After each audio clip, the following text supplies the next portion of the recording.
Class 11 भौतिक विज्ञान का चैप्टर सदिश राशि पढ़ाने जा रहे हैं।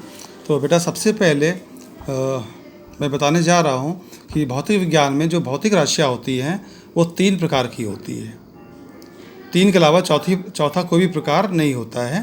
पहला होता है अदिश राशि, दूसरा होता है सदिश राशि और तीसरी होती है प्रदिश। प्रदिश हम लोग के सिलेबस में नहीं है, इसलिए हम लोग इसको स्टडी नहीं करते हैं। अब जानना है कि अदिश राशि किसे कहते हैं। तो वह सभी भौतिक राशि जिसे केवल हम परिमाण से व्यक्त करते हैं, जिसे हम केवल परिमाण के द्वारा व्यक्त करते हैं, वो सभी अदिश राशि होती है।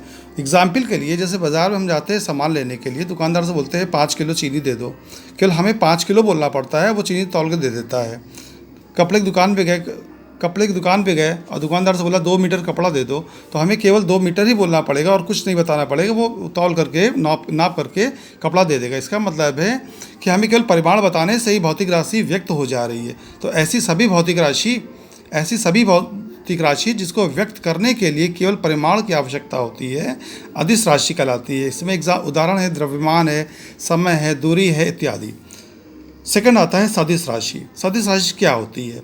उदाहरण के लिए कि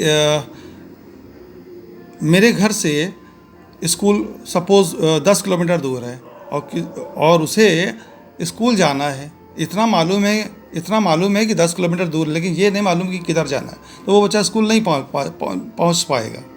तो इसके लिए हमें उसको बताना पड़ेगा कि उसको किस दिशा में जाना है। बिना दिशा बताए वो अपने स्थान तक नहीं पहुंच पाएगा।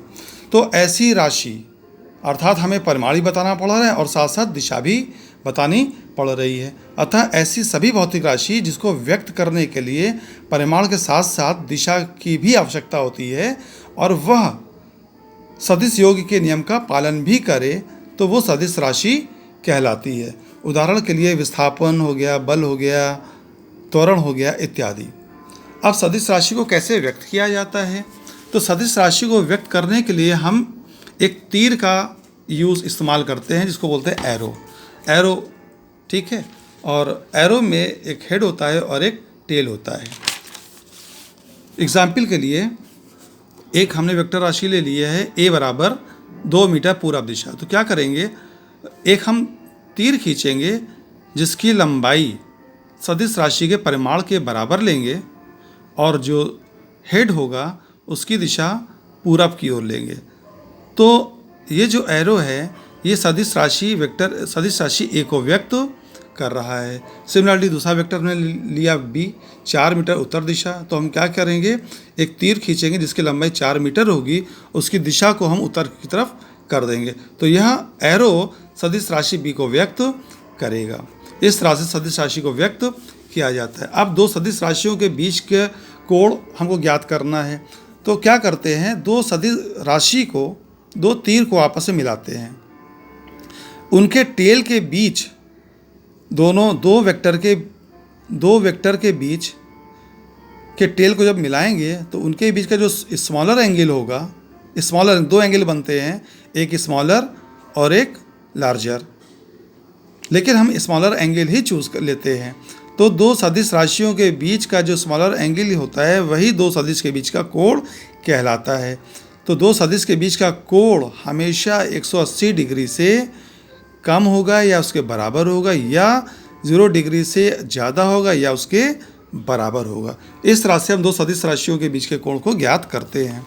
अब बात आती है समान वेक्टर। समान वेक्टर किसे कहते हैं?